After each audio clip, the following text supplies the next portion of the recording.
Grizzlies fans know it's the team that gives you the edge. Big River Steel does too. And much like the Grizzlies have recruited legendary talent, we want you to be part of our team. Are you ready to be part of something legendary? Then visit www.bigriversteel.com. That's www.bigriversteel.com.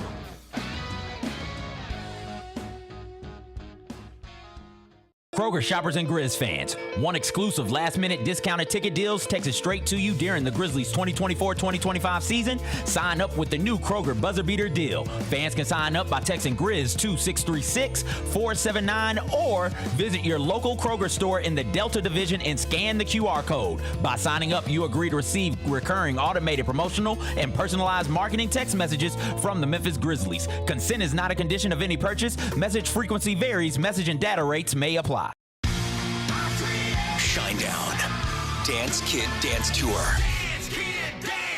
Live in Memphis. FedEx Forum Saturday, August 30th. With special guests, Bush and Morgan Wade.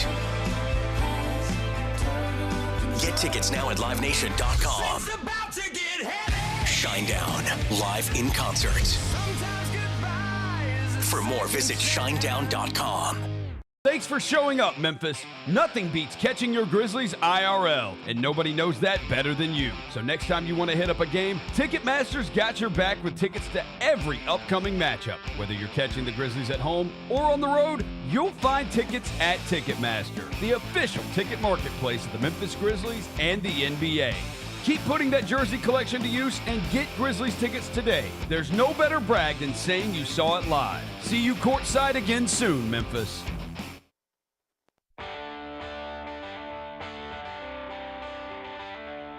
Live from the Built Ford Tough studio at FedEx Forum, it's the Gary Parrish Show, presented by Ortho South, on YouTube at Grind City Media and the official Grind City Media app.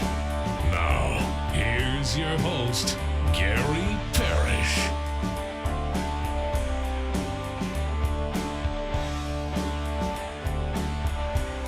All right, I'm here. My name is Gary Parrish. I'm speaking to you from the Built Ford Tough studio, FedEx Forum, downtown Memphis. Bennett Doyle right there producing the program. Glad he's with me. Glad you're with me. Hope you're getting through the day best you can.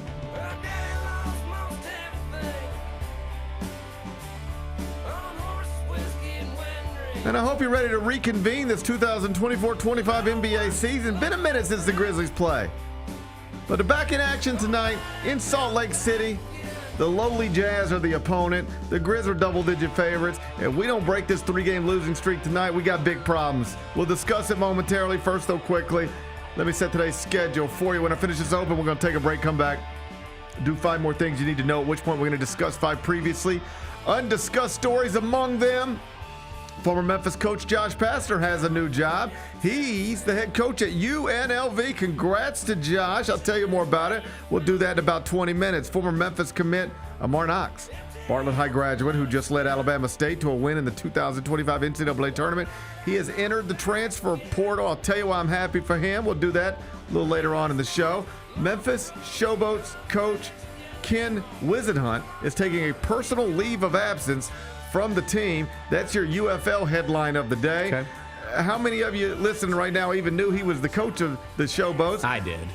I know you did, Bennett, but I'm talking about the rest of us. The rest of us normal people. The rest of the normal people, that's who I was talking about. We'll discuss it. We'll do that in a bit. Cam Ward said yesterday that he believes he has, quote, solidified himself as the number 1 pick in the 2025 NFL draft. In other words, he believes he'll be a Tennessee Titan. Get Bennett's thoughts on that in just a bit. And details have emerged surrounding the death, because you know we weren't going to get through this without talking about somebody's dead body. 14-year-old son of retired Yankee star Brett Gardner.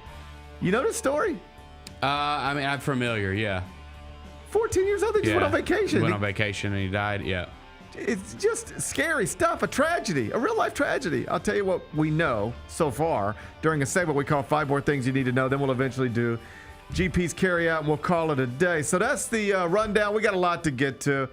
But I did want to start with your Memphis Grizzlies, because Game 72 of a scheduled 82 going to be played tonight inside the Delta Center. Grizz Jazz, downtown Salt Lake City. Tip is set for 8 o'clock, and if the Grizzlies don't snap this 3-game losing streak against a 16-win Jazz team, most focused on losing enough to maybe win the right to bring Cooper Flagg to Utah, if this 3-game losing streak doesn't get snapped tonight, Ben, I can't wait to hear Chris Vernon yell about it at noon tomorrow. He'll be yelling like crazy tomorrow. No, we're not losing again tonight, are we? Are we? We're not losing again tonight. God, I hope not. How could you lose again tonight? Oh, I could think of some ways. I mean, I've been watching lately. I could certainly think of some ways. Yeah, this is like the Super Bowl. The Super Bowl. Dude, this is a huge game. It's a huge game for this reason, and I mean this sincerely. Yeah. Because if you lose it, that would be the low point of the season. I mean, yeah, I would assume that they're. Yes, it would be the low point of the season. It would be the low point of the season. You would lose for a 4th straight outing against a team that's only won 16 games and genuinely is just trying to bring Cooper Flagg to Salt Lake City. That's all they want to do. Yeah. They're like, you know what we're short on here in Salt Lake City? Stars. White men. Oh, that's Everybody in Salt Lake City looks exactly like Cooper Flagg. He's going to fit in perfectly there. Mm-hmm. It's going to be unbelievable. Watch him not get the number 1 pick. That's all they care about. They do not want to beat. They do not want to beat the Grizzlies tonight. The Grizzlies want to beat the Jazz tonight. The Jazz do not want to beat the Grizzlies tonight. Yes. It's counterproductive. It's counterproductive to their long-term goals. Yes, it is. So you can't lose to a team that doesn't even want to win. That's what I'm trying to tell you. Especially when you lose want to a win. bad All right. team that doesn't even want to win. The problem is, though, and Vernon came in here and said it not too long ago.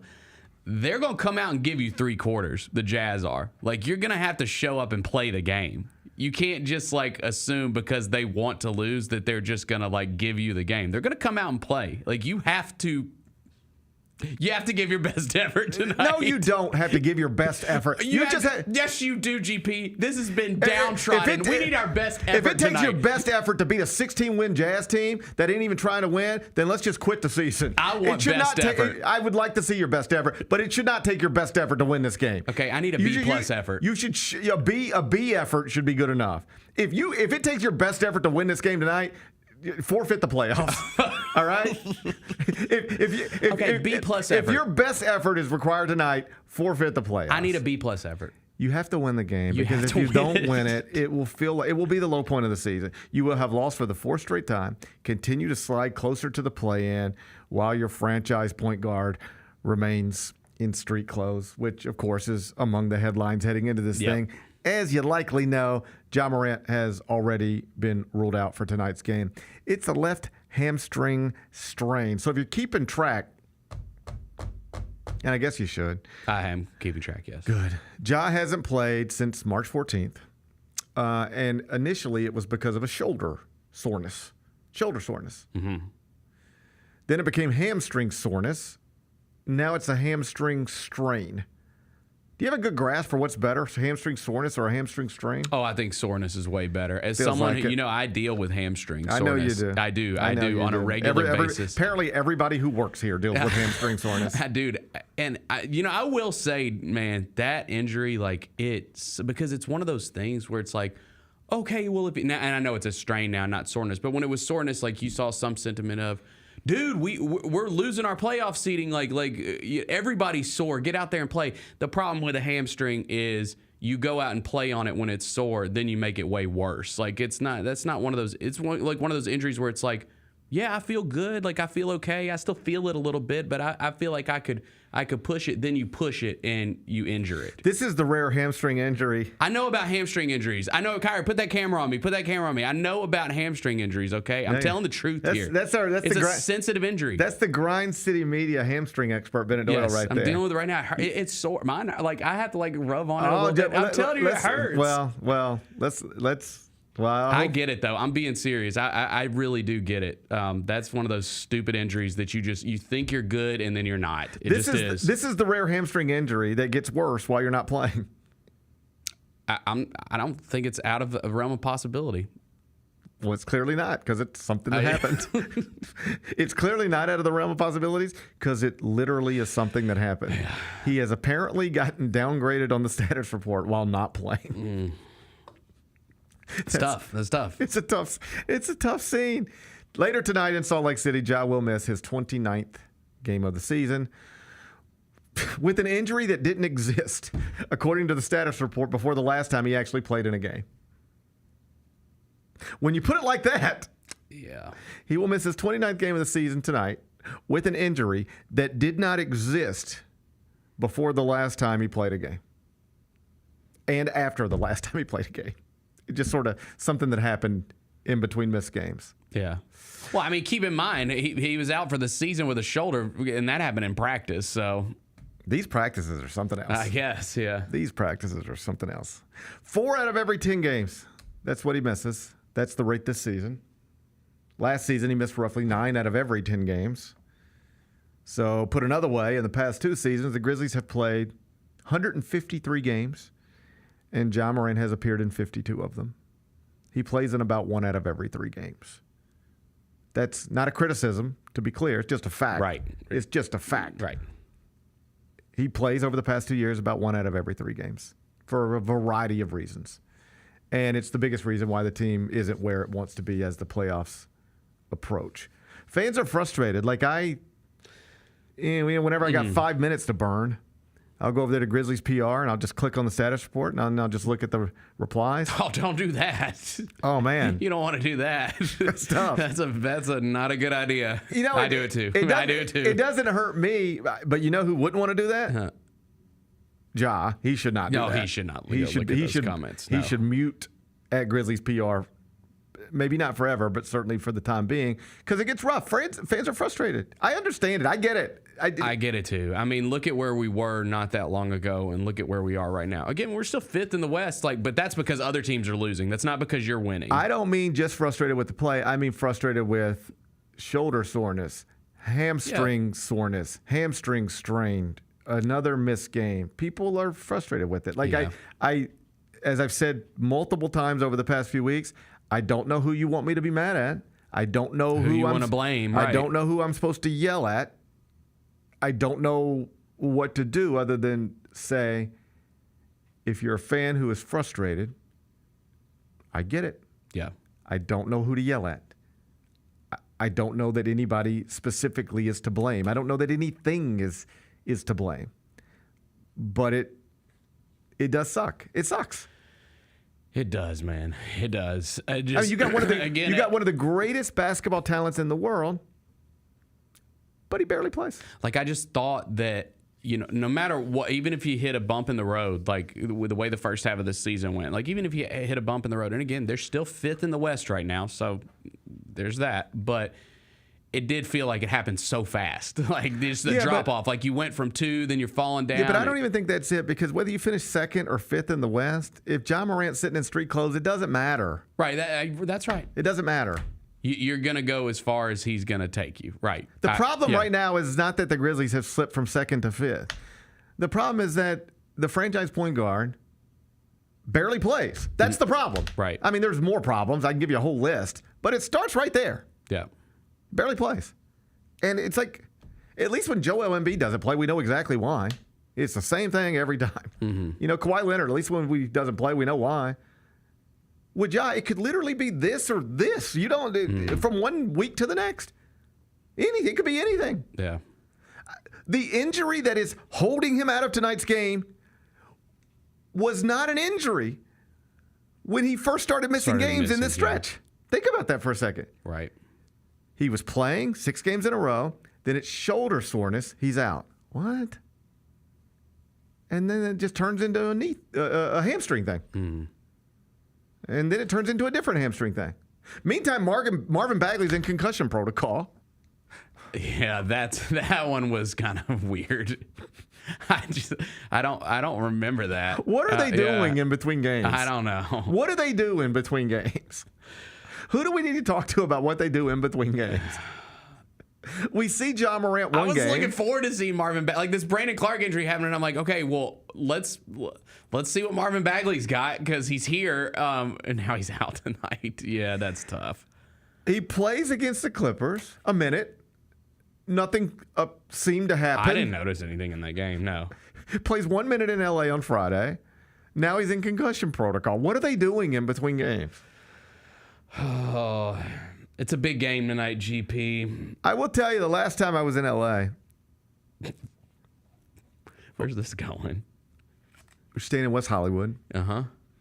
And went for a while just trying to find some lunch. So it's a beautiful day, just like this. Looks just like this. And, maybe walk like a half mile. It's nothing. It's a 7-minute walk. And the homelessness combined with the drug addiction, combined with a mental health crisis, it was an uncomfortable walk. Like I felt not safe. Mm-hmm. People clearly struggling in life, just randomly yelling at me and approaching me to the point to where we walked to lunch and took an Uber back, like a 1-minute Uber ride back to the hotel, because I was like, I don't know if we're going to get attacked. Like, this is kind of an uncomfortable situation going on here, you know? And so that's the only thing I could think of when I was trying to figure out how Marvin Bagley got into concussion protocol. Maybe he went for a little stroll and ran into some issues. I hope not. You think that's an explanation? No. Well, then what do you think happened? What do they do between games? How do you get concussed in between days of work? I don't know. Like imagine if you were here on Friday, Bennett. You did your job fine, but then you couldn't work on Monday because you were concussed. I'd be like, what did you do this weekend to get concussed? Did you walk down Hollywood Boulevard? No, I did not. I am feeling a little. I'm on the injury report too. What's your problem? These allergies are just beating me down, bro. I can't breathe. I don't think I've ever had allergies. I never did until I got older. Like I hear people. It's like the past 5 years or something. Like I hear people all the time say things like, my allergies are bothering me. Just know that when you say that, I don't even know what you're talking about. I don't even know what that means. What does it mean for your allergies to bother you? I got a constant tickle in my throat. Okay. My nose is runny, and my head is cobwebby. Yeah, that's right. My eyes hurt. That's right, Kyra. That's right. Like right here, it hurts. Like right here. Okay, my eyes always hurt, and sometimes I have a little tickle in my throat. But so maybe I do have allergies. I just have never. Yeah, you probably just haven't diagnosed them. I haven't diagnosed it. I think there's a lot of things I haven't diagnosed. Yeah, you ain't kidding. I think there's a long list of things I haven't diagnosed. Oh man. So, well, I'm sorry your allergies are flaring up. I'm sorry about Kyra's allergies. I'm sorry about your allergies. I'm sorry about Marvin Bagley's concussion. We need a dub so bad. I need a dub for my mental health. We need a mental health dub. Yes, I need a mental health dub. You know, they're 10.5-point favorites. I mean, my God. Even without Ja, even without Marvin Bagley, even without Brandon Clark, they're 10.5-point favorites tonight. Even without Marvin Bagley? Like, just go win the game. I mean, it really should be that simple, shouldn't it? Yeah. Just don't make me sit here tomorrow and talk about you losing to the Jazz. Don't make me do that. Don't do that to me. That sounds horrible. Look at me. I am. That sounds horrible. My allergies are fine, but I am beaten down by life right now. Yeah. Okay? Yeah. I am exhausted. I am tired of living in a hotel. Mm-hmm. I'm glad to see you. It's good to see you. It's been a long time. It's been a minute. Yeah. It's good to see you, too. Yeah. I'll be gone tomorrow. Oh, shit. Okay? Hey, if there's anything you need to say to me, say it now. Yeah, I got you. After this, you ain't going to see me no more. Mm-hmm. We need a mental health W. Mm-hmm. The city needs it. The city needs a mental health W. Mm-hmm. You know, in corporate America now, they're always encouraging you to take mental health days. Uh-huh. I think this falls under that umbrella. We need a mental health W. It absolutely does. Ready for this? Proposal. Okay. Either give us a mental health W, or we take a mental health day. Tomorrow. Yeah, it's up to you. The whole city of Memphis. Hey. Not just us. Ball's in your court. Yeah, everyone's off tomorrow if we lose. Ball's in your court. Mm-hmm. Desmond Bain. Ball's in your court. Either give us a mental health W tonight, or we take a mental health day tomorrow. That's it. I'm not going to sit here and try to talk about the Grizzlies losing to the Jazz for 20 minutes tomorrow. All right? I'm not opening on it. All right? Don't make me do that. Yes, you are. No. Yes, you are. We either get a mental health W tonight or we take a mental health day tomorrow. Yep. All right? Enough's enough. Enough's enough. Enough's Come enough. on, guys. Enough's enough. Hey, guess who got a new job?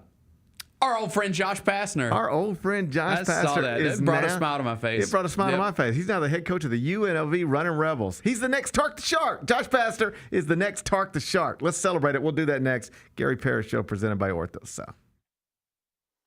Grizz Nation gets set for tip-off 1 hour before every Grizzlies home game with the warm-up show. Get the latest news, notes, and analysis live from courtside at FedEx Forum. This team is doing everything that Taylor Jenkins and his coaching staff envisioned it could do. Join me, Lang Whitaker, along with Michael Wallace, Jessica Benson, and other personalities from Grind City Media, Memphis, and around the NBA. 1 hour before every home game, live at Grind City Media on X, YouTube, and the official Grind City Media mobile app.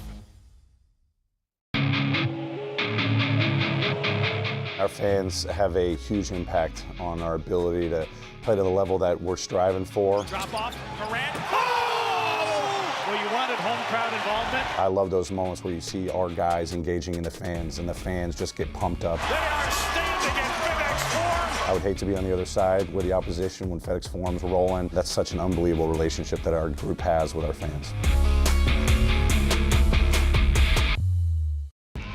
When it's all on the line, you turn to the strong, the stable, the unwavering. To those with a history of raising their performance, to meet the moment. It's true in basketball. It's true in banking. Grizzlies Checking from Pinnacle. Play hard, bank easy. Open a Grizzlies checking account with at least $100 and a recurring direct deposit by August 31st, and you could receive a $200 direct deposit bonus into your account. Details at grizzliesbanking.com. Member FDIC.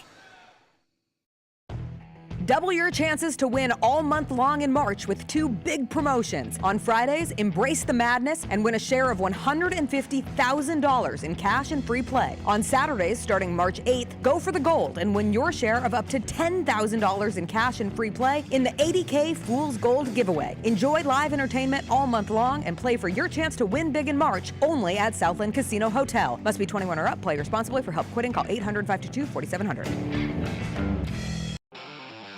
Thanks for showing up, Memphis. Nothing compares to catching your Grizzlies IRL. And that all starts with buying tickets at Ticketmaster, the official ticket marketplace of the Memphis Grizzlies and the NBA. Ticketmaster gets you to the game so you can catch every highlight. Put that jersey collection to use for the next game and get Grizzlies tickets at Ticketmaster. Whether they're here at FedEx Forum or on the road, Ticketmaster's got your back when it comes to scoring tickets. And there's no better brag than saying you saw it live.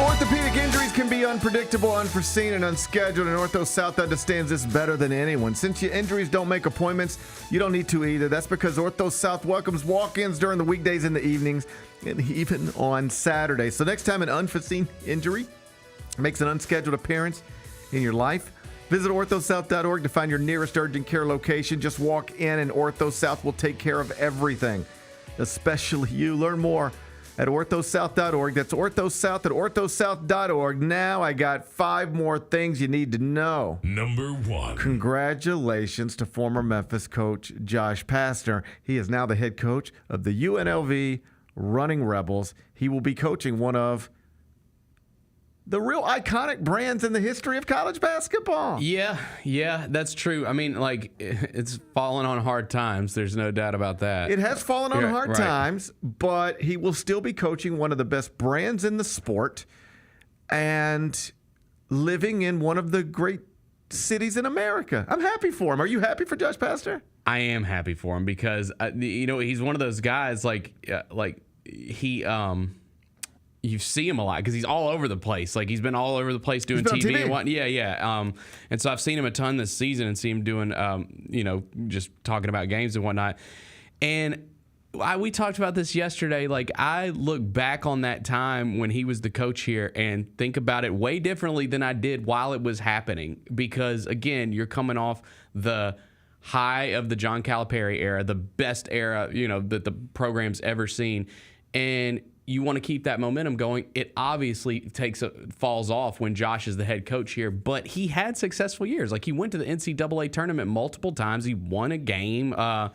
I guess he won a couple games in the NCAA tournament. He went to 4 NCAA tournaments in 7 years and won 2 NCAA tournament games. If you're trying to compare and contrast, he and Penny Hardaway at this moment in time both spent 7 years as the Memphis head coach. Josh went to 4 tournaments and won 2 games. Penny went to 3 tournaments and won 1 game. And here's what's interesting about it, just to focus on your point about looking back on it a little differently than you remember feeling about it in real time.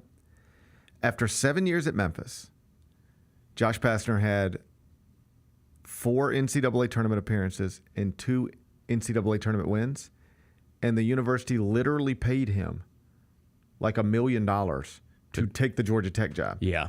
Do you realize it was R.C. Johnson was still the AD, right? At that time, was he? No. That was way after. Yeah, it was after. It would have been Bowen, maybe. I believe per contract terms, if Josh Pastner wanted to take the Georgia Tech job, and you just said, we're not negotiating anything, just point to the contract and whatever the contract says, Josh would have had to pay Memphis to get out of his Memphis contract to take the Georgia Tech job. Memphis wanted him gone so badly that they basically told him, hey, we know you owe us money. Don't worry about that. In fact, we'll give you money if you'll just go.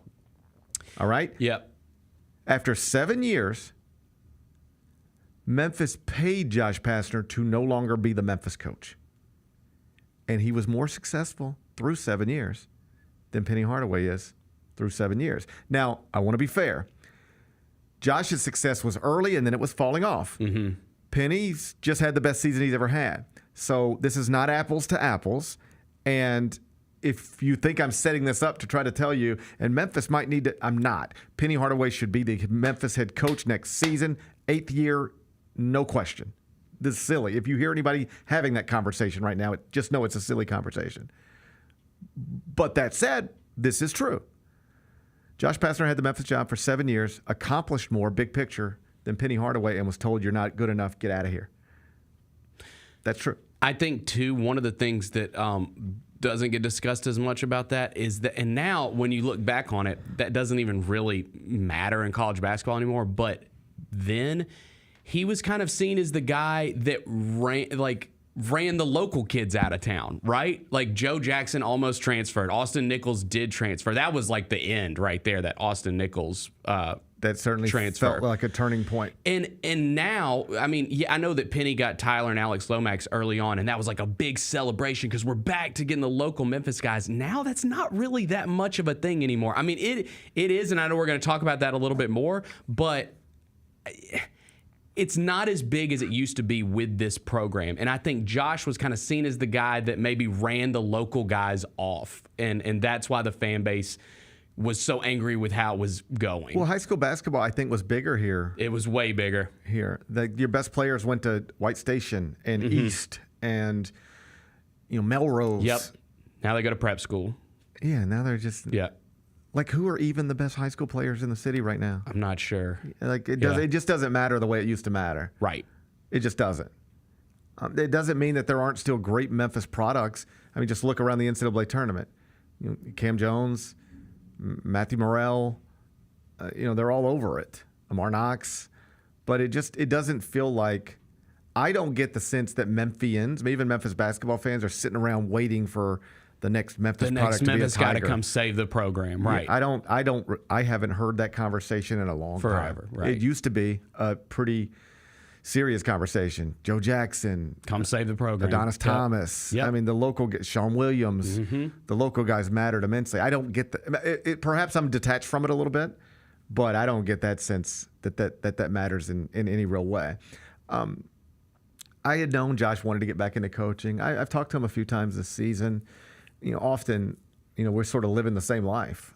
He's in studio in Connecticut at ESPN, and I'm in studio in New York at CBS, and we have all the feeds up, So he's sitting in studio watching me, and I'm sitting in studio watching him. Right. And so we'll text and catch up, and I'm happy for him. I know that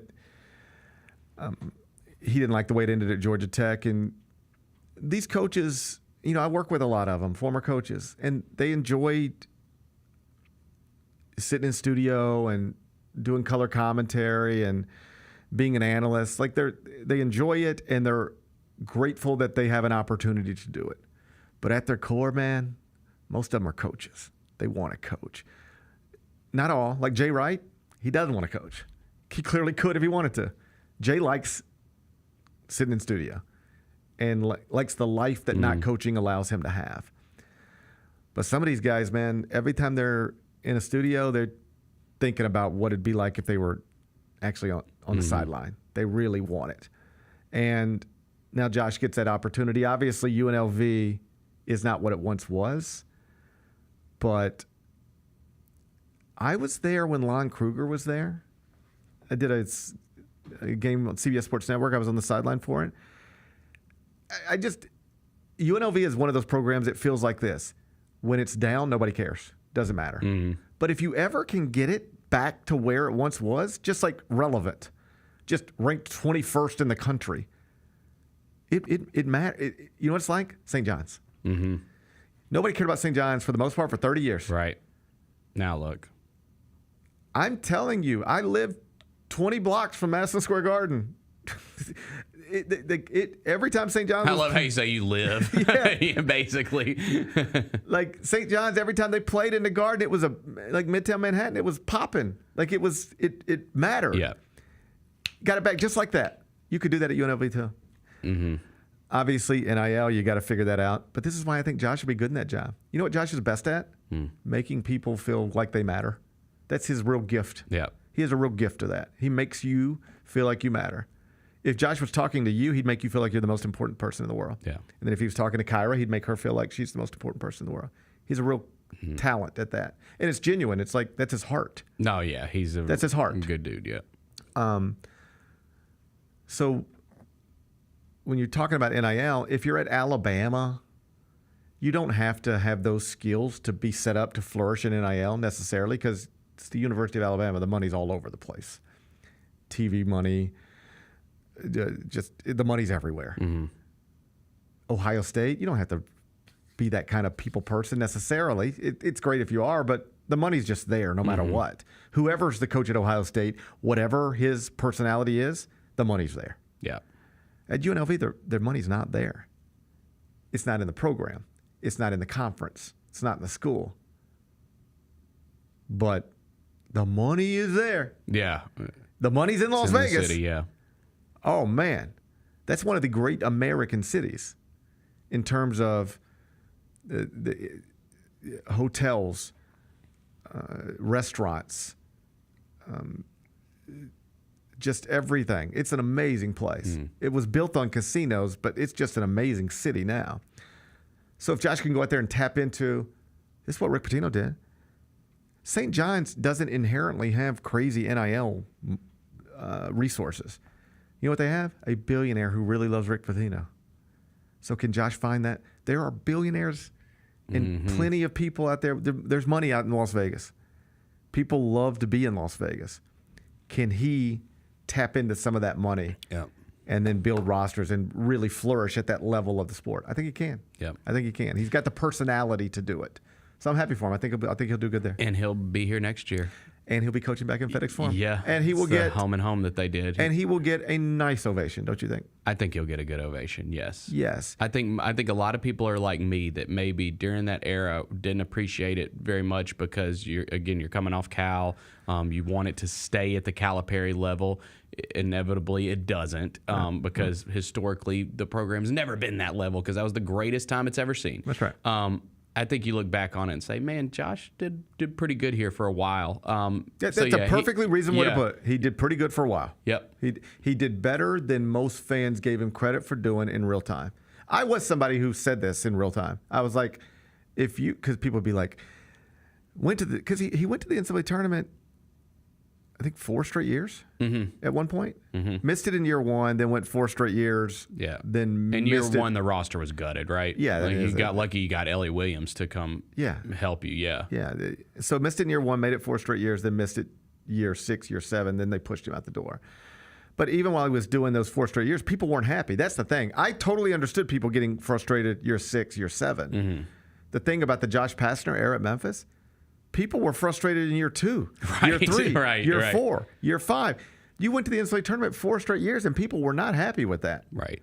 Because you were used to going to Sweet 16s and Elite 8s every year. And now I take that. You tell me right now in the Penny Hardaway era, I'm getting to the tournament every year. Sign me up. Of course. Because one year you'll just get lucky and you'll break through, or you'll just coach your ass off during that tournament. Like it'll more likely it's the first thing you said. Yeah. You just get lucky and you break through. Get a good draw. Like yeah. I told this story a million times, and it actually you can apply it to Josh. You can apply it to Penny. You know, Penny famously right now still has 0 Sweet 16s. Before Billy Donovan won his first national championship at Florida, I guess it was 2006. Go look it up. Florida got knocked out of the NCAA tournament in the first or second round 5 straight years. Billy Donovan went 5 straight years without a Sweet 16. Made the tournament every year, but couldn't get to the Sweet 16. People were like, well, you know, we made that Final Four one time, but now it's just, God, he gets in the tournament, gets eliminated every time. Gets in the tournament, gets eliminated every time. And then he wins one. Until he didn't. That's always the way it is. The guy can never do it until he does. I used to go on radio in Kansas City pre-2008, and they would just constantly ask me about, do you think Bill Self can win the big game? Because he had never been to a Final Four at this point. Yeah, I think he can. It'll happen eventually. You keep creating teams that are good enough to advance in the bracket, and then eventually they just will. Yeah. You know, for the same reasons that sometimes Memphis beats Temple and sometimes Temple beats Memphis. You get in that tournament, just keep getting in a box with a bat in your hand. Keep getting ready to swing. Eventually you're going to hit it. Josh had some really unlucky matchups in the NCAA tournament. You go look at his NCAA tournament. Michigan State game. Tom Izzo, Tony Bennett, Rick Majerus.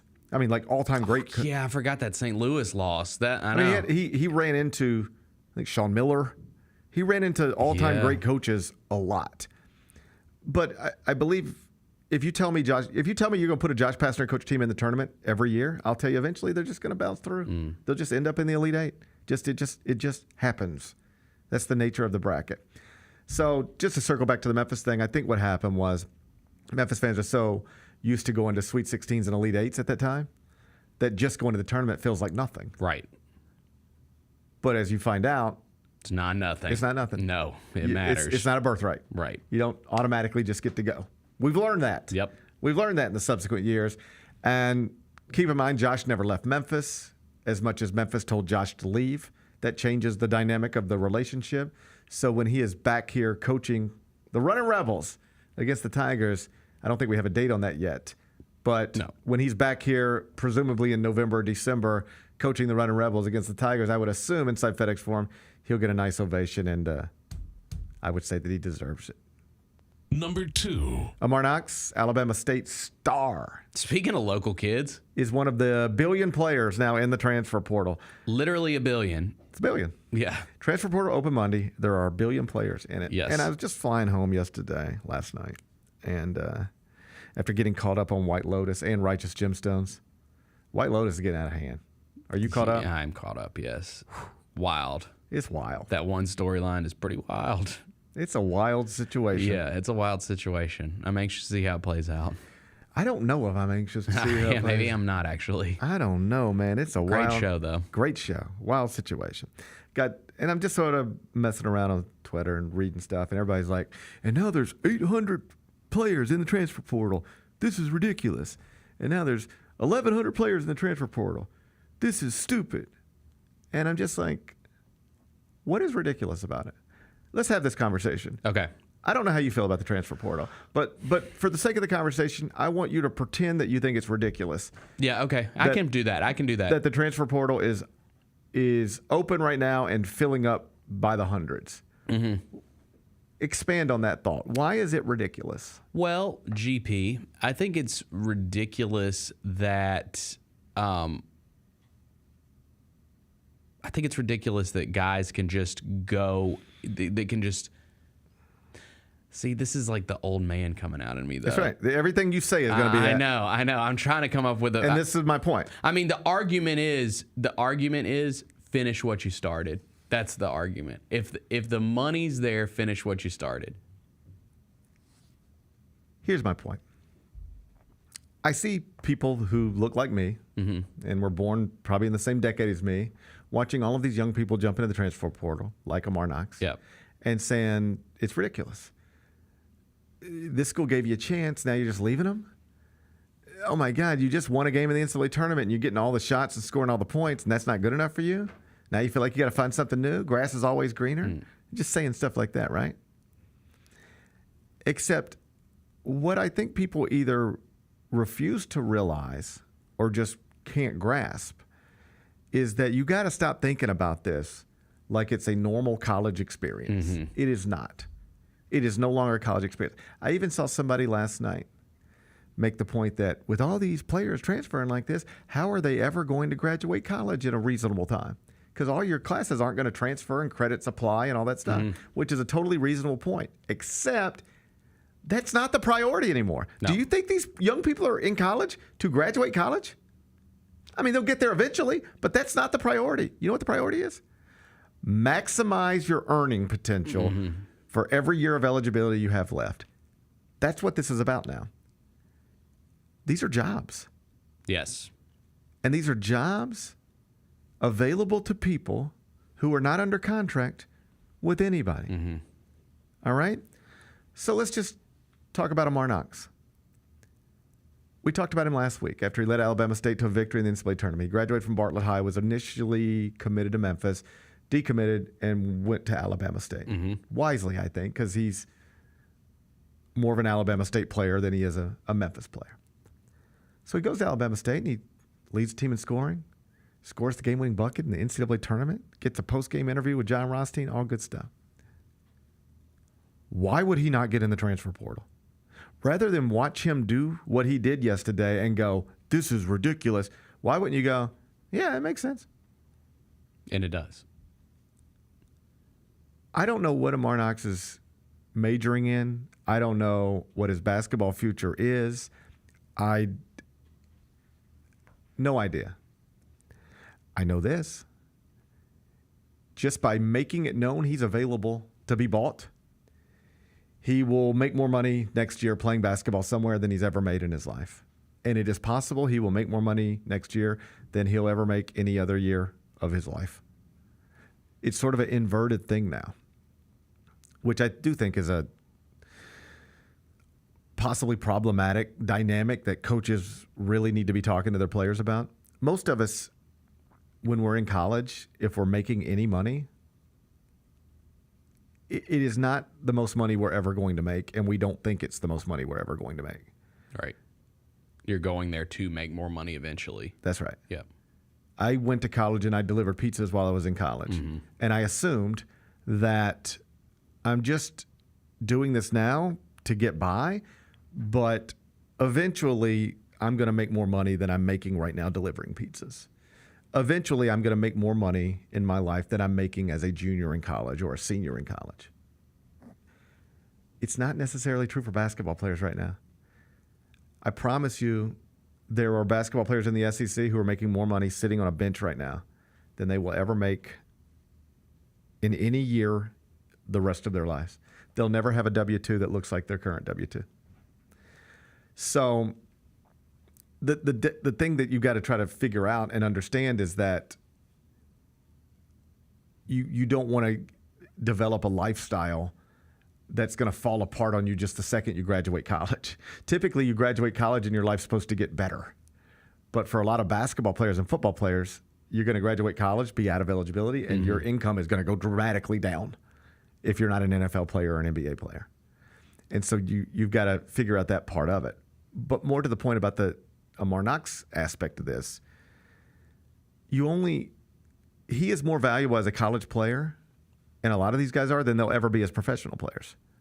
Like there are people sitting on Ole Miss's bench making $250,000. Like they don't play, but they're making $250,000. So let's say there's just $200,000 out there for Amar Knox. That's $200,000. Yeah. Why would you not I'd take it. Why would you not get into the transfer portal and see if somebody's willing to throw this money at you? There is a lot of real money getting thrown around. Remember the player at Memphis who quit right before the beginning of the season? Remember how much money they had given him? And he was like expected to be a role player. Mm-hmm. It was hundreds of thousands of dollars. People are throwing around real money right now to college athletes, sometimes stupidly. My advice to Amar Knox and literally every other college basketball player right now, unless you are completely happy with where you're at, your role on your team, and reasonably sure you are making everything you can make, or you're uninterested in trying to chase more because you feel like it's enough, unless you are 100% happy in every way you should be in the transfer portal.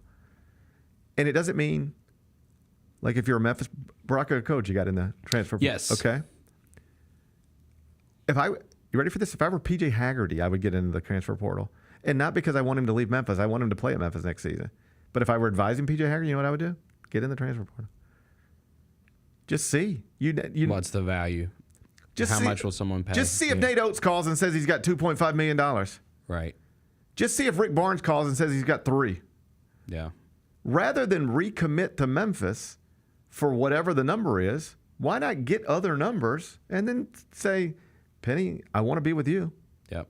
This is where I want to be. I want to try to be back-to-back AAC Player of the Years.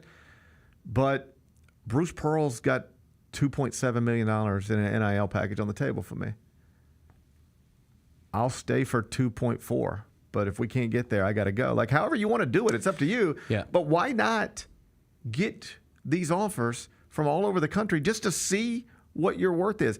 I will tell you, every meaningful raise I ever got in my career came when I had multiple people pursuing me. Everyone. If I were a college basketball player, I'd be getting in the transfer portal and trying to get as many offers as I can, even if I'm planning on deep down just staying where I'm at. It's not ridiculous that these guys are getting in the transfer portal. It is quite literally the smartest thing they could do. It's the most profitable thing they could do. It won't work out for all of them, but what is the harm in finding out your worth? What is the harm in finding out if some school you've never even thought about attending is willing to throw more money at you than you even thought about ever getting? There's no downside to it. Mm-hmm. The only downside would be if your coach tells you, because some coaches will tell you this. If you want to get in the transfer portal, that's fine, but you will not come back here. Once you go in, there's no turning around. You walk out, you're gone. We will move on. So just be sure you don't want to be here before you go, because if your name shows up, I know technically you can come back, but I'm telling you the way I run my program, you will not come back. And even if it's at my detriment, you will not come back. Well, then you got to think about that if you're a player. It's like, I really? But unless a coach is putting those types of demands on you, the smartest thing you can do is get in the transfer portal, get as many offers as you can, and then weigh them against each other, and then make the best decision for whatever things motivate you. But I just find it crazy that people don't understand exactly why the numbers are what they are. There are millions of dollars to be made. And if you're sitting back and not entertaining possible offers, you might be, not definitely will be, but you might be shortchanging yourself. Number 3. Showboats coach Ken Wisenhunt. Yes. Is taking a personal leave of absence just a few days before the season opener. The season opener is this weekend, right? It is. The Memphis Showboats play this Sunday at 11 a.m. on ESPN. All right. Taking on the dreaded Panthers of the Michigan Panthers. Okay. Thank you. Yeah. Okay. Why'd you send me this story? I mean, I think that I think anytime a coach of a local team that is a professional team quits right before the season starts, it's probably worth being in 5 more things you need to know, right? Perhaps. I have not thought 1 second about the Memphis Showboats. I didn't even know that the season opener was this weekend. If you'd have asked me yesterday who's the head coach before I saw this tweet, I wouldn't have known that. I would not have been able to tell you the former Titans coach is the head coach of the Showboats this time yesterday. Mm-hmm. Okay? It is so... Does anybody care about this? Anybody? Okay. I clearly don't. Okay? I got you. And if you want to try to convince me that I should, I'll give you an opportunity in a second. What I'm asking you is there somebody out there that cares about this football franchise? I hope so. The reason being, one, we already lost 901 FC. Like, we've already lost a sports entity within the calendar year. Okay. Two, right. And did you even notice? I mean, not yet. Not yet. They did get a nice crowd at AutoZone Park yesterday because the Cardinals were in town. They had a big packed house, so that was nice. I will say, if this league is going to be a thing, it's not going to be a thing. So let me stop you right there. It's not going to be a thing. Okay, but they're never a thing. It's not. If it is, it's not. I want to be a part of it. Okay, but it's not. And so I'm on board this season, just like I was last season. Mm-hmm. How'd they finish last season? They were not very good last year. Who played quarterback? Was it Mettenberger? Was that last? No, that was a long time ago. Yeah, that was a board. long time ago. When was Johnny Manziel here? I think I'm thinking of a different franchise. I'm thinking of a different franchise. You're proving my point. Here's my thing. Are you sure it wasn't Mettenberger? I don't know. I wouldn't even pretend to know or care. You ready for this? Not only do I not know, I don't even care to know and never cared to know. Never even occurred to me to look it up. I don't even like that this thing exists. I like it. For what? Because you got a Showboats thing right behind you too. Look right behind you. Get that thing. Here. Hey. We're done with it. What? No. Until you can tell me why I need to care about that. It's our local professional football franchise. That's why you should care. You don't even know what football franchise you're talking about. I knew about Ken Wisenhunt, okay? He was once my coach as well for the Tennessee Titans. I respect Ken. I hope everything's okay. What I'm asking you from a sincere place is this. Are there any two Memphians today talking about the Showboats? Just just driving to work today. Be like, yeah, man, so did you hear about the Showboats? Like, is anybody having those kind? Sometimes I can't even click on it. Sometimes I know that I can create the perception in my own head that something doesn't matter because it doesn't matter to me. I know I'm capable of that. Mm-hmm. So I acknowledge up front, perhaps I'm doing that here. It doesn't feel like I am, but perhaps I'm doing that here. Here's what I'm asking you from a sincere place. All right. Here's my sincerity. Have any two Memphians been talking on the phone today, and one of them said to the other anything about the Showboats? Oh, I'm sure you got some people within that franchise that are talking to each other. Okay, you don't work for the franchise. Okay. Yeah. Who? Oh, so-and-so that still gets the paper delivered to his house every Sunday. I am genuinely asking you, who... Okay. Who? Here's my sincerity, okay? Here's my sincerity. And I'm coming from a real place here, okay? Mm-hmm. We have 3 major sports arenas, facilities in this city. AutoZone Park, and Simmons Bank Liberty Stadium, which I still call the Liberty Bowl. You're being kind, but go ahead. Okay. The Liberty Bowl gets what? How many home games do they get? 6, 7, something like that? Less than that. It's less than that. It's like 5. Okay. So you get 5 big events there in a calendar year. Okay.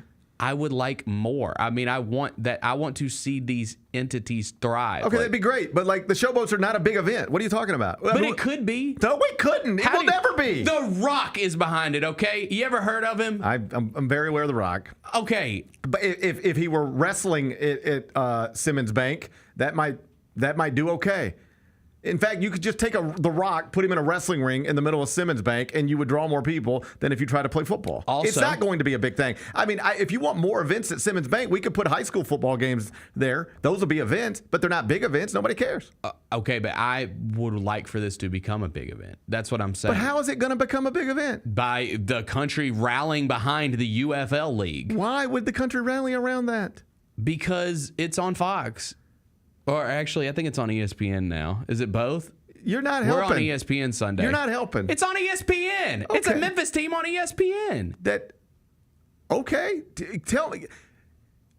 The first season that they played, I took my son. Yeah. We had a great time. The fair was going on next door. They do the fair next door once or twice a year during the Showboat season. That's fun. Mm-hmm. I want things like that. I want to be able to go and do things in the city that I love that are fun. You don't love the Showboats. Yes, I do. I wore my Showboats hat 1 million times last year. What are you talking about? I've gone every year to a game. You think the quarterback is somebody who played for an entirely different franchise. Dude, I just don't remember who our starting quarterback was last season, okay? I don't think that matters that much. When I care about I don't know a single player that plays for the Memphis Redbirds, but I'll go watch them play this season. Okay. Yeah. Okay. I would argue those are two very different things. What? What do you mean? Well, the Redbirds is a feeder system for a Major League Baseball franchise, just like the... Okay, this is a feeder system for the NFL. I mean, come on. The SEC is a feeder system for the NFL. The UFL isn't. I know you could find a this and a that an example, but this is one of those things that I feel like because it's here, some people trick themselves into thinking, well, it's here, so it's something we got to care about. And I'm just like, no, it don't work like that. Tell me why I should care about it. Because best I can tell, it'll be just like the last football team that came and went, and the one before that, and the one before that. They just come and go. They never matter. They never matter. We get these new things and we try to act like it could matter. They don't matter. It's not going to matter. God, I wish somebody would post some stuff about this team. Yeah. My goodness, I can't even find it on ESPN's website. Yeah. Okay, our quarterback is Troy Williams. Oh, wow. Who played at Utah. Okay. That's exciting. His backup, I believe, is E.J. Perry, who played at Brown University. Yeah. Also have Dresser Wynn from UT Martin, local. Hey, I'm not trying to tell you not to have a good time with it. I'm just trying to understand why I'm supposed to care. And you failed miserably at trying to convince me. I am more confident. Well, how am I supposed to convince you when the coach quit the week the season starts? I mean, my God. I don't want to joke about that because he could have real stuff going on. No, for sure, for sure. But if I were going to joke about that, the type of thing I would say is, the coach don't even care. No, he cares. I'm sure he does. He cares, and I care. I'll be there, but I don't know our motto. I don't know our motto. If you're going to be a supporter, you need to ride the boat, rock the boat, rock the boat, rock the boat, baby, rock the boat, rock the boat. Let's go, rock the boat. Let's move on. Let's move on. Number 4. Cam Ward said he has solidified his status as the number 1 pick in the 2025 NFL draft. He believes he's going to be a Tennessee Titan. How you like that? You want Cam Ward? I do. Well, I've convinced myself. I've talked myself into it because that's who they're taking. I will say somebody put up a damn mock draft on NFL today and had Shador as their number 1 pick, and I'm like, don't do this to me. No, this is done. It's Cam Ward. It's done. You know how I know it's done? He had his pro day yesterday down at Miami. All the Titans were there. All the Titans. Normally, front office, but that's normal. Yeah. You send your general manager. You send your coach. Somebody else. They sent their social team. Mm-hmm. They sent their in-house media. Yeah. It's basically like if the Grizzlies had the number 1 pick in the draft and Cooper Flagg had a pro day and they decided to send the Chris Vernon show to Durham for Cooper Flagg's pro day, and then they sent, social to Durham for Cooper Flagg's, and it's like, all right, well, we see where this is headed. Mm-hmm. That's clearly who they're taking. That's what happened yesterday at Miami. Best I can tell. Mm-hmm. They're drafting Cam Ward. I think they are. I'm excited for a new era. I'm excited to have something. The biggest thing, I'm excited to have something to root for this season because besides the Showboats? Exactly. Yeah. Yes. I'll root for the Showboats in the spring and the Titans in the fall. Oh, man, your whole year is covered now. Can't wait. I'll throw up all over myself if Shedeur ends up being better. I will, because when I'm not going to sit here and lie when the season was over and we found out we're getting the number 1 overall pick. I said I want them to draft Shedeur Sanders.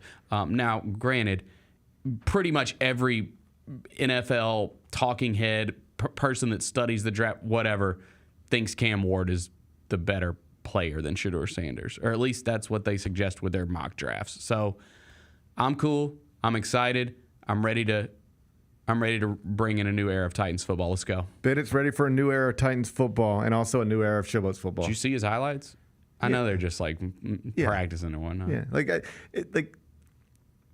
it looks good. Quarterback prospects are it looks good. I like clicking on the videos and seeing that. Everybody jumps on TV for months. Yeah.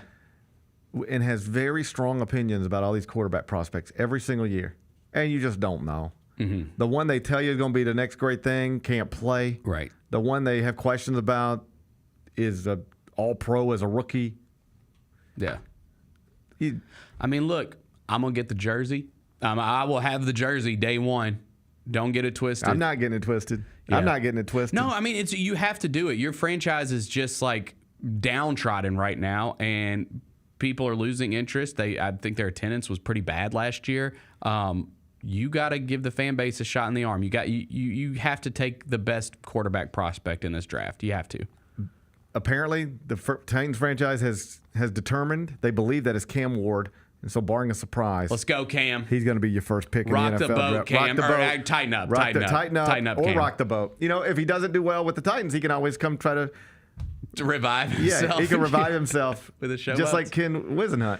Yeah, same career trajectory as Ken Wisenhunt. Okay. He can fail with the Titans and then come down to the Showboats. That's what Zach Mettenberger played for the damn other one. Why do I keep saying that? He played for that other team. What was the other team? The Express. He played for the Express, not the Showboats. Different things. Remember when you tried to get excited? This is the Rocks League that we're talking about here. Yeah. Remember when you tried to get excited about the Express too? Yeah. How'd that go?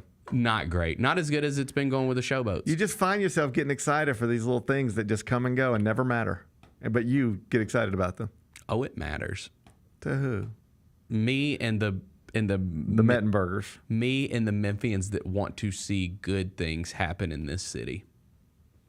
That's what it matters to. A minor league football team playing in front of nobody in an empty stadium is not good things for it. Might not be minor forever. You don't know what's going to happen with the UFL. It used to be the USFL. They merged. Now it's the UFL. You can name the dollar amount that you want to name, and I will bet you it will not become what you're trying to convince me it's going to become. I cannot wait to see what the TV rating. Although, okay, can I say one other thing about this, and then I swear we'll quit talking about the UFL, okay? Just one more thing. Okay. Why are you starting your season during the NCAA tournament? Why? For what reason? You have a whole summer. Like, why? Why would you? It was the same thing last year. It was that thing started and no one gave a crap. Now, people did because their ratings went up as it got closer to the playoffs. People started watching it. That's because the NCAA tournament was done. The NBA playoffs were done. Why would you start the season now? That's crazy to me. I promise not. Come on. I promise not to watch no matter when you start the season. Rock the boat. Rock the boat, though. Number 5. So we're starting to get more details about Brett Gardner's 14-year-old son who died in Costa Rica. You know this story? It emerged over the weekend. Just ugly stuff. First thing you hear is 14-year-old son died. Got sick and died. Ugh. Mm-hmm. Do you know what the cause is? It appears to be food poisoning. That's what I saw. I saw somebody said choking or something like that. Asphyxiation. Jeez, man. It appears that the whole family had a meal in Costa Rica. Everybody fell ill. It was food poisoning. And it actually caused him to die by asphyxiation in his sleep. Oh. They just woke. It was just like, hey, go get your brother. And he's just dead in bed because he ate bad food. This is one of those where I don't know. Is this something where we just know too much now? I shouldn't even, we just know. Like what? Yeah. Or is this something like... Is this something that's happening now? We're just going on vacation, eating food, and dying. Is that something that happens? Do I need to think more about what I eat when I'm on vacation? I hope not. I would hope not. I never even really thought about it. I just go on vacation, and I look at the menu, and I don't even think that I'm at risk. And then this happens. Can you imagine? No. Can you imagine? That's the biggest, that's the biggest thing you do with your kids every year for the most part. You go on a big family vacation, that's like the highlight of your year, right? I mean, it really is. Like everybody looks forward to their big family vacations and going on vacation, like, and then this. God, it made me sick. You It look did at me the too. family, just like a beautiful family, and this guy's a Yankees legend, right? Yeah. He played his entire career with the Yankees. He was an all-star. He won Which is crazy. Yeah, he was his whole career with the Yankees, all-star, won a World Series. Like, life's good up until it's not. Mm-hmm. Life's great up until it's not. It's like I say all the time. Every day that's not the worst day of your life is a pretty good day. Yeah. I don't always, act that way. But deep down somewhere, I know that. Every day that's not the worst day of your life, pretty good day. Mm-hmm.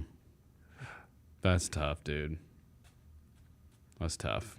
Family dinner on vacation. Mm-hmm. Your son doesn't make it through the night. Mm-mm.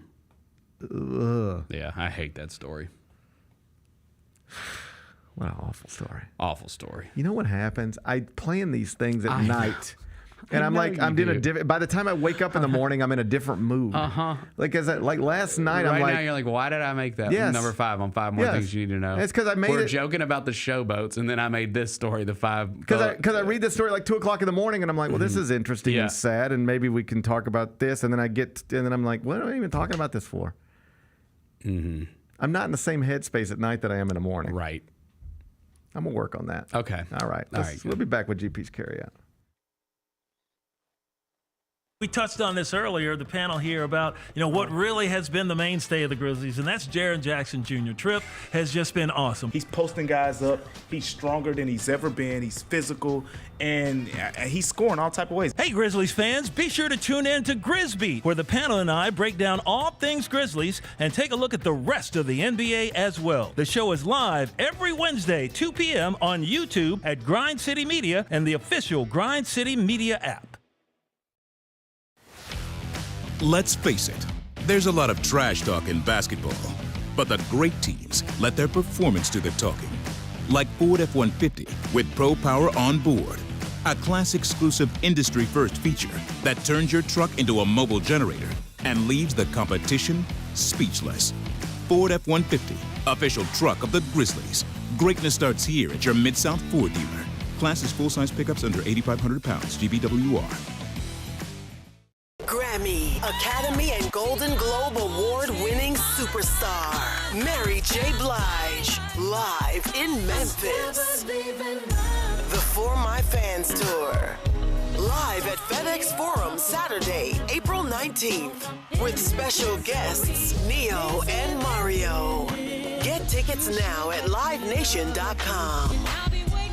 The iconic Mary J. Blige for one night only.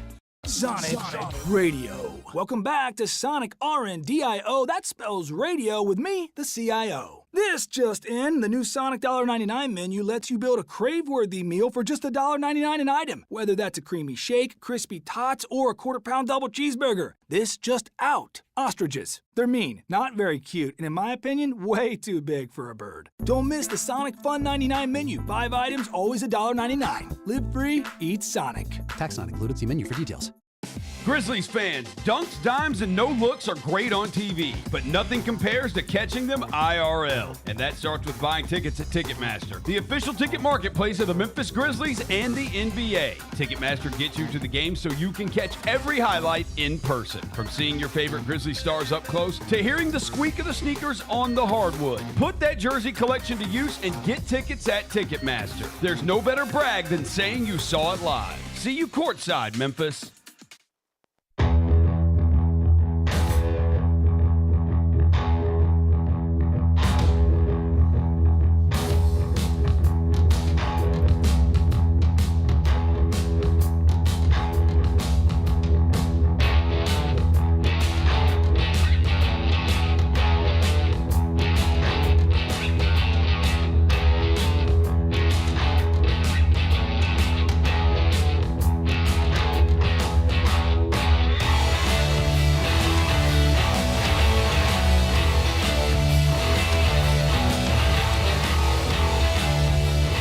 Welcome back, Gary Parrish Show, presented by Ortho South. Let's wrap this up with GP's Carryout.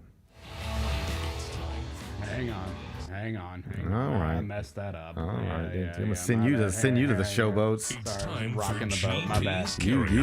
One final segment filled with stuff. You look like a showboat. It's not everything you need to know, but it's, a cool logo. Most of it. What did we learn today? It's actually not even a cool logo. You don't like it. They should have kept the red and the silver. Of course. Like that's like bring back the red and the silver. I think you can still buy it at the games. I mean, I have the classic Showboats shirt. Yeah. Not this nonsense. Yeah, I got like the flag. Yeah. What are those things called? The flags? Yeah, the flags are called flags, Bennett. Yeah, I got one of those. Car flag, is that what you mean? No, Garden like flag? like the sports team flags, like the the ones that Pennant? you hang on. A Yeah, pennant? pennant. That's the word I was You were looking struggling to for. find the word pennant. Yes. I got one of those. Well, good for you, Bennett. Yeah. You know what? Count your blessings. You got you a Showboats pennant. I'm trying to rock the boat. Yeah. Send me some gear. Hey, we got breaking news this morning from TNT and CBS Sports. Oh, God. What's happening? That the NCAA tournament's first couple rounds averaged 9.4 million viewers per game. And that is the most since 1993. So in a time where people love to tell you that the transfer portal is killing college basketball. NIL is killing college basketball. No more Cinderellas is killing college basketball. Well, that was you saw the big Stephen A. Thing that went viral saying it's going to kill the sport. No, it's not. Here's the thing that I say People this. want to watch big brands. I say this as respect because I can say to Stephen A. Smith, he's a giant. He just doesn't know what he's talking about. Do you know what the worst thing for the NCAA tournament is? A bunch of Cinderellas to get Florida to the Gulf Sweet Coast 16. Yeah. In the Sweet 16 getting blown out when it gets there. St. Peter's in the Elite Eight getting blown out. The real recipe for maximizing television ratings, NCAA tournament, isn't that the best way to figure out what people want to watch? Hey, it's on. You can watch it if you want to. More people will watch Michigan against Alabama play anything than watch the Cinderellas play each other, the big boys, doesn't matter. You tell me that you could have a game between Ohio State and Tennessee, or a game between either Ohio State, Tennessee, and a mid-major, a Cinderella, the big brand on big brand will kill it every time. Every time. So the idea that you know what happens to Cinderellas almost always? They eventually get run off the court by somebody. They never actually win the whole thing. They just screw up. They ensure that you're going to get a bad game somewhere, because eventually you're going to, clock strikes midnight type of stuff. Yep. And you just get run off the court. So people love to say that. Lack of Cinderellas hurts the tournament. It just doesn't. And this is why someday, because the people who say it does, they're just talking. The people who actually understand the numbers behind it all, they know the opposite's true. And this is why you're going to see them break it away someday. Yeah. Now, don't get it twisted. I think it's fun. Like, I like the Cinderellas. I think it's cool when you see that breakthrough happen. The best thing you can have, and if you like Cinderellas, win the first one, lose the second one. Upset somebody in the round of 64, and then get out of there. Every game you're in there after that, you're killing ratings. You just are. It is not true. When people say lack of Cinderellas kills ratings, no, it doesn't. It helps. It helps ratings. That's why you'll see an NCAA tournament someday. It probably won't even be an NCAA tournament. NCAA won't even be involved. SEC, Big Ten, it's going that way. Yeah, they'll get rid of all the little guys. And if you ain't on the right side of the fence, you would definitely on the wrong side. I don't know that we're going there anytime soon, but I bet we'll get there eventually. What's today's biggest game? Let's go to the NBA. Okay. Jimmy Butler back in Miami. Oh, yeah. Warriors Heat's on TNT 6:30. Steph Curry is listed as questionable. He missed the Warriors' last game, but he is in Miami and listed as questionable for tonight. Golden State minus 5.5. Totals 216.5. Bennett, how you gonna act? I don't think it matters if Steph plays or not. I think that Jimmy Butler is going to try to go scorched earth tonight in Miami. 5.5. I mean, those guys are going to want to. They're not good. I mean, they're just not good anymore. Give me the Warriors. Give me the Warriors. Bennett said take the Golden State Warriors. I know they're struggling minus too. 5.5. We need them to lose, Bennett. They're chasing us. What was my one yesterday? I can't even remember. Because it was something we were rooting for. It was like, I want to root for this. I don't remember what we were rooting for. I don't remember last what night. we were rooting for something. Was it Lakers? It was Lakers. It was Lakers, and we won because the Magic. Magic beat them. Yeah. Hey, congratulations. Okay, let's change this. Okay, let's change Bennett. this. We need the Warriors to lose. Let's say Miami covers the 5.5. We'll assume Steph doesn't play and Miami covers the 5.5. Bennett says Miami plus the 5.5 is the play tonight because you don't want the Warriors to catch the Grizzlies. Correct. That's right. What are we watching on TV? Eye on College Basketball Podcast. Be back on CBS Sports Network in about 45 minutes. We'll be doing an hour talking coaching carousel, NCAA tournament. So DirecTV is channel 221. Check your local listings. What's the best thing we've read? Well, over at CBSSports.com right now, the lead headline, Juju Watkins. Oh. That's tough last night. Dude, and I mean, you just knew instantly. You knew she tore her ACL. Just brutal. That's what it looks like. Yep. You know, she's a real star. Real star. Great news is that ACLs are pretty normal now. Yep. They do not hinder your career in any sort of way. There are certain injuries that if you have them, people go, man, I wonder if they're... ACL's not that. You can be whatever you were post-ACL tear. But it is a surgery, and it is a rehab, and it also, like, you know, you don't get opportunities to win national championships. Right. You know, they're not endless, and she just had one ripped away. Just randomly on a Monday night, just ripped away from her. So if you haven't read about that yet, you can find it. Lead headline, CBSSports.com. What's up? The women's tournament, too, like, that's when we were talking about scheduling, because last night they had a slate of games. Yeah. And, dude, they were awesome. I watched that Maryland, North Carolina, or Maryland, who the hell did Maryland beat? My God. Probably Mettenberger. No, Maryland lost. Maryland beat Alabama. Maryland beat Alabama, and it was double overtime. It was awesome. Good game. Right. And then North Carolina beat West Virginia. That's another one where I'm like, man, have all your games like on the weeknight, because I was dialed in. Yeah. Yeah, like do not try to counter program the actual men's NCAA tournament. Yeah. But provide us with basketball on the off nights. And that was the case last night. And of course, the big headline becomes a not so great headline with Juju Watkins. But no, women's basketball is bigger than it's ever been.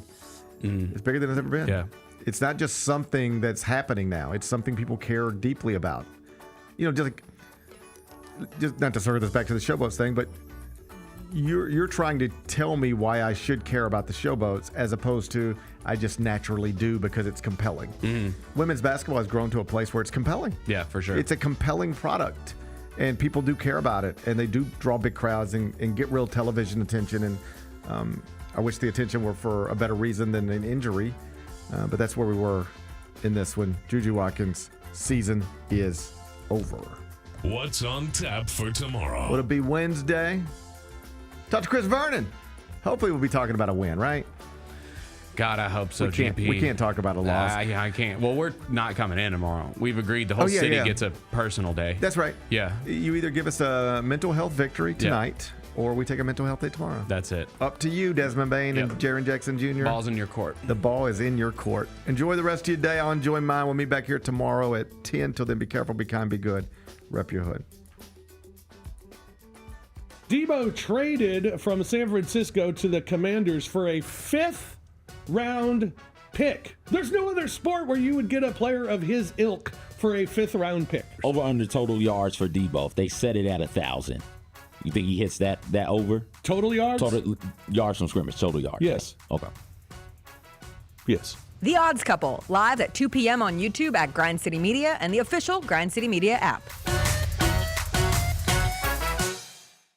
Kroger shoppers and Grizz fans, want exclusive last-minute discounted ticket deals texted straight to you during the Grizzlies 2024-2025 season? Sign up with the new Kroger Buzzer Beater deal. Fans can sign up by texting Grizz to 636-479 or visit your local Kroger store in the Delta Division and scan the QR code. By signing up, you agree to receive recurring automated promotional and personalized marketing text messages from the Memphis Grizzlies. Consent is not a condition of any purchase. Message frequency varies. Message and data rates may apply. There's no substitute for experience, the knowledge gained from having been there before, and the passion to share what you know to make everyone around you better. It's true in basketball. It's true in banking. Grizzlies Checking from Pinnacle. Play hard. Bank easy. Open a Grizzlies checking account with at least $100 and a recurring direct deposit by August 31st, and you could receive a $200 direct deposit bonus into your account. Details at grizzliesbanking.com. Member FDIC. Thanks for showing up, Memphis. Nothing beats catching your Grizzlies IRL, and nobody knows that better than you. So next time you want to hit up a game, Ticketmaster's got your back with tickets to every upcoming matchup. Whether you're catching the Grizzlies at home or on the road, you'll find tickets at Ticketmaster, the official ticket marketplace of the Memphis Grizzlies and the NBA. Keep putting that jersey collection to use and get Grizzlies tickets today. There's no better brag than saying you saw it live. See you courtside again soon, Memphis. I never in a million years would have ever thought that John Cena's final run would be as a heel. I love it. I love it. Once they saw this from The Rock, they knew it. Everybody knew it except for Cody, which was so good. Great camera work by WWE. And then the kick. Yeah, I don't think WWE gets enough credit for the camera work and the production quality. I mean, it is incredible. Tune in to Grind City Wrestling weekly on the Grind City Media app and on the Grind City Media YouTube channel.